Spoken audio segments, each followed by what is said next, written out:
जय हिंद दोस्तों। एग्जाम की पॉइंट में आप सभी का एक बार फिर से स्वागत है। आज हम मक्का के बारे में डिस्कस करेंगे। मक्का से जितने भी एमसीक्यूज बन सकते हैं उनके बारे में डिस्कस करेंगे। तो देखते हैं पहला क्वेश्चन है कि मक्के का वानस्पतिक नाम है। मक्के का वानस्पतिक जो नाम होता है, मक्के का वानस्पतिक नाम है क्या? जिया मेज। लिखने में जिया मेज होगा, जिया मेज है, ZEA, जिया मेज। तो जिया मेज है ऑप्शन नंबर 1। दो ऑप्शन दूसरा है ओराइजा सटायो। ओराइजा सटायो वानस्पतिक नाम होता है किसका? और ऑप्शन भी देखते चले। धान का। ट्रिटिकम एसाइटिवम होता है किसका? गेहूं का। और पाइसम सटाइवम होता है किसका? मटर का। ठीक है, तो और आंसर को भी साथ में देख के चलो। दूसरा क्वेश्चन है मक्का किस कुल का पौधा है? जो मक्का होता है, मक्का किस कुल का होता है? ग्रैमनी कुल का। मक्का किस कुल का पौधा होता है? ग्रैमनी कुल का पौधा होता है।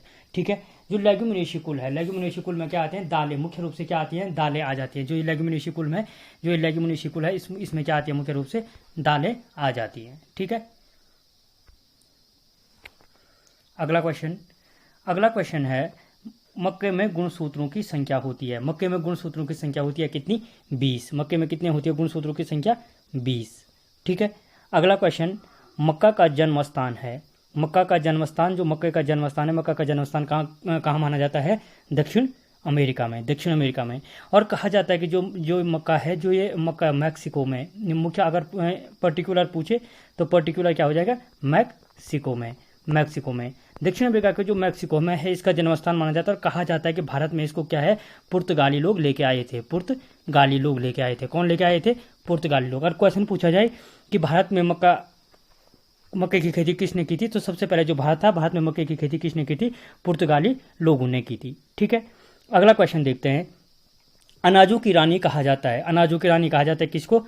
मक्का को। ऑप्शन नंबर सी, अनाजों की रानी को किसको कहा जाता है? मक्के को कहा जाता है। ठीक है, अगला क्वेश्चन मक्का में पाया जाने वाला प्रोटीन है। मक्का में कौन सा प्रोटीन पाया जाता है? तो मक्का में पाया जाता है कौन सा? जीन प्रोटीन पाया जाता है। यहाँ पे और अगर देखें, जो गोसिपिन पाया जाता है, गोसिपिन किस में पाया जाता है?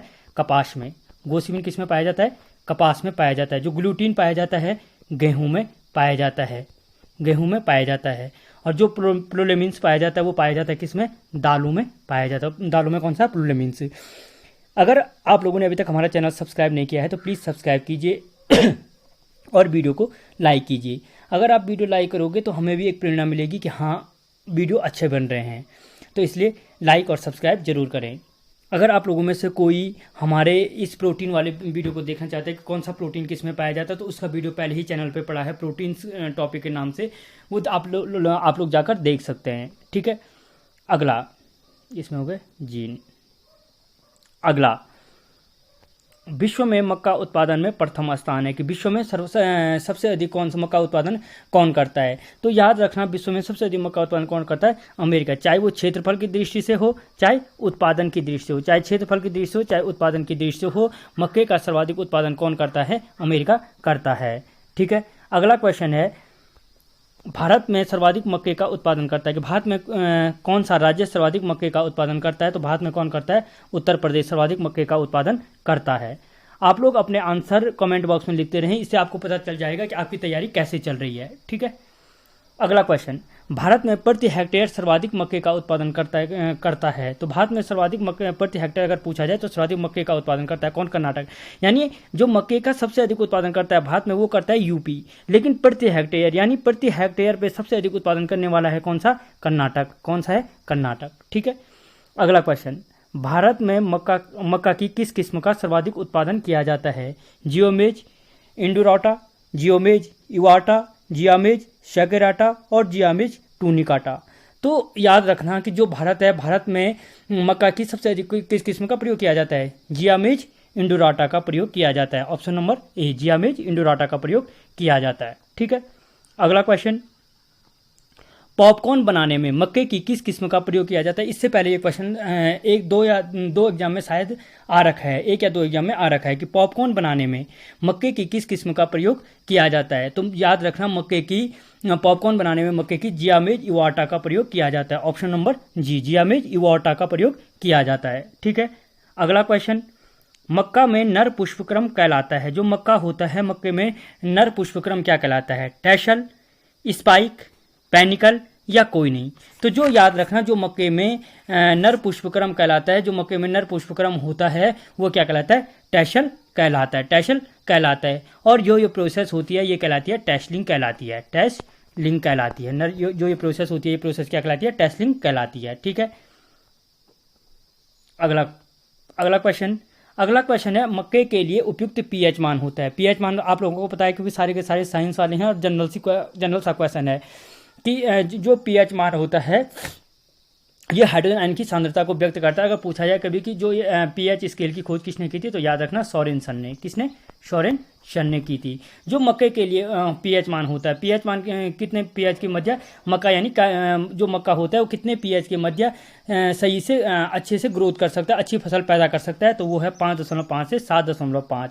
हमें पता है कि 0 से 7 तक क्या होते हैं? अम्ल होते हैं, और 7 से 14 तक क्या होते हैं? क्षार होते हैं। तो यानी ये क्या है? क्षार यानी थोड़ा सा अम्लीय माध्यम में कार्य करता है। जो एसिडिक नेचर होता है उस एसिडिक नेचर का पौधा होता है। ठीक है, आगे है मक्का की फसल है रबी की, खरीफ की, जायद की या तीनों की। तो याद रखना कि जो मक्का की फसल है वो मक्के की फसल क्या है? तीनों ऋतु में उगाई जाती है।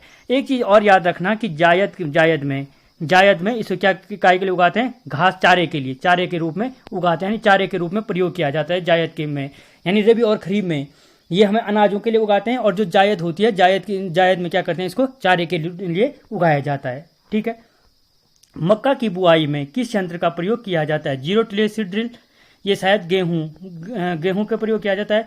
क्या है? मेज प्लांटर, क्लिक फाइटर या कोई नहीं। तो जो यह है इसमें प्रयोग किया जाता है किसका? मेज प्लांटर का। यानी मक्का की बुआई में किस यंत्र का प्रयोग किया जाता है? मेज प्लांटर का प्रयोग किया जाता है। अगला क्वेश्चन देखें, मक्का की बुआई की सबसे अच्छी विधि है डिबलिंग मेथड, डेपोंग मेथड, छींटकर या रोपण।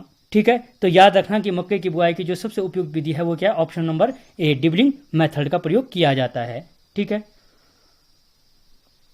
अगला मक्के का व्हाइट स्मट, मक्के का जो व्हाइट स्मट रोग होता है, व्हाइट स्मट बोलो या सफेद कली रोग, सफेद कली रोग, मक्के का व्हाइट स्मट या सफेद कली। जो मक्के का व्हाइट स्मट रोग होता है वो होता है किसकी कमी से? जिंक की।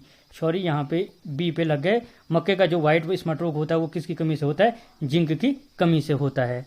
अगला क्वेश्चन देखें, मक्के का सबसे हानिकारक कीट है कि मक्के का जो सबसे हानिकारक कीट है वो कौन सा होता है? मक्के का जो सबसे हानिकारक कीट होता है वो होता है सफेद ग्रब में कीट होता है। ठीक है, तो दोस्तों आज के लिए इतना ही। मिलते हैं अगले वीडियो में। हर दिन आपको नई वीडियो मिलेंगे। अगर आप भी एक बार फिर से अगर आपने अभी तक हमारा चैनल सब्सक्राइब नहीं किया है तो प्लीज़ सब्सक्राइब कीजिए।